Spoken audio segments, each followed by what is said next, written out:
శ్రీ భీష్మస్తుతి శ్రీమద్భాగవతం ప్రథమ స్కందం నవమోధ్యాయం మొదల్ స్కందం 9వ అధ్యాయం. భీష్మౌవాచ ఇతి మతిరుపకల్పితా వితృష్ణా భగవతి సాత్వత పుంగవే విభూమ్ని స్వసుఖముపగతే క్వచిద్విహర్తుం ప్రకృతిముపేయుషి యద్భవ ప్రవాహః త్రిభువనకమనం తమాలవర్ణం రవికరగౌరవరాంబరం దధానే వపురలకకులావృతాననాబ్జం విజయసఖే రతిరస్తు మే నవద్యా యుధితురగరజో విధూమ్రవిశ్వక్ కచలులితశ్రమవార్యలంకృతాస్యే మమ నిశితశరైర్విభిద్యమానత్వచి విలసత్కవచేస్తు కృష్ణ ఆత్మా సపది సఖివచో నిశమ్య మధ్యే నిజపరయోర్బలయోరథం నివేశ్య స్థితవతి పరసైనికాయురక్ష్ణా హృతవతి పార్థసఖే రతిర్మమాస్తు వ్యవహితపృథనాముఖం నిరీక్ష్య స్వజనవధాద్విముఖస్య దోషబుద్ధ్యా కుమతిం అహరదాత్మవిద్యయా యః చరణరతిః పరమస్య తస్య మేస్తు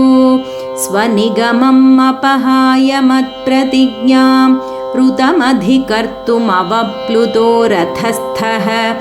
ధృతరథచరణోభ్యయాచ్చలద్గుః హరిరివ హन्तुमिभं गतोत्तरीयः शितविशिखहतो विशीर्णदंशः क्षतजपरिप्लुत आततायिनो मे प्रसभमभिससारमद्वधार्थं स भवतु मे भगवान् गतिर्मुकुन्दः विजयरथकुटुम्ब आततोत्रे धृतहयरश्मिनि तच्छ्रिये क्षणीये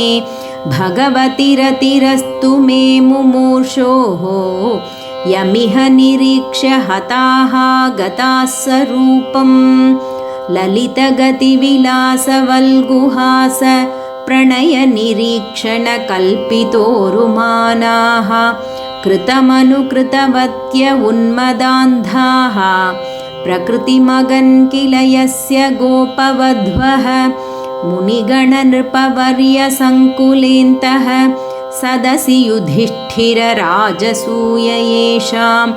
अर्हणमुपपेद ईक्षणीयः